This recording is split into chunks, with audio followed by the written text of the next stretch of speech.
Bakit ang sila na magkasakitan?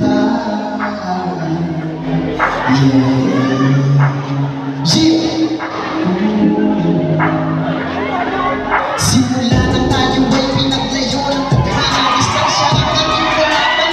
Maliit pa kita mamatis. Gabi-gabi, umiyak gabi-gabi. Hinang-hinang sa pangyayari sa katulangan ng pati. Hindi naman ako nagulat sa pangangamusta. Nakakain ka na ba? Mag-ingat ka, mahal kita. Malayo kong magitan. Malayo mong abang ang ating susukatin. Humigit kumulang din sapat. Naging tapat naman ako sa bagay-bagay. Kaso nga na nagkamali, hindi ko yung nadi-deny.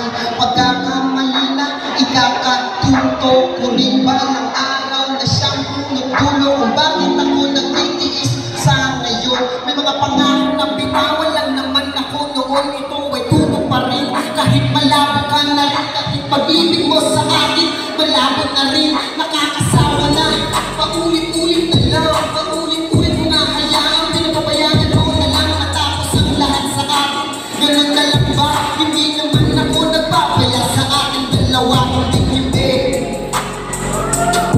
Hindi ko yun ginawa.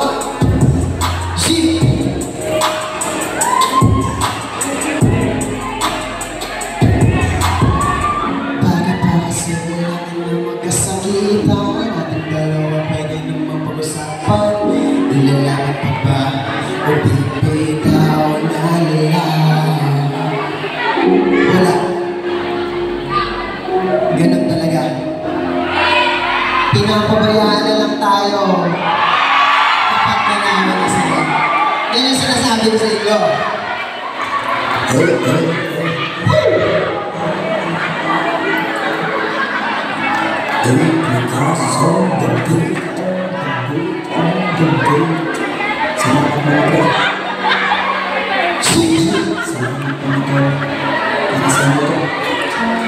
Mga hindi ako makakasama.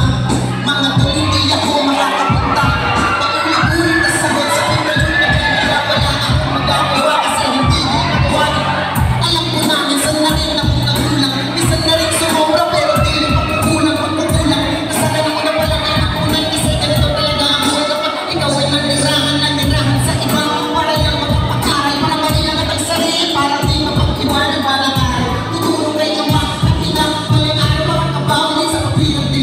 Paghihirap, naging parang sa ngayon. Paghihirap na naranasan nila hanggang sa ngayon. Subukan mong tahanin ang mundo ng mapag-isa. Ang mo masasabi na nasa si ama at ina na palagi nandyan sa kalubutan. Kasiyahan ang buhay sa mundo ay panandalihan lamang kaya. Hindi ko magagawa mo na huwag mo nang ipagpaliban. Baka di ka resisitado ng araw. Araw-araw iniisip para walang nagtatanong. Bakit di ko magawang ginagawa nilang ngayon? Siguro ay di pa ngayon, siguro ay di pa oras, siguro ay hanggang matapos ang bukas. Pero di ko pinagsisihan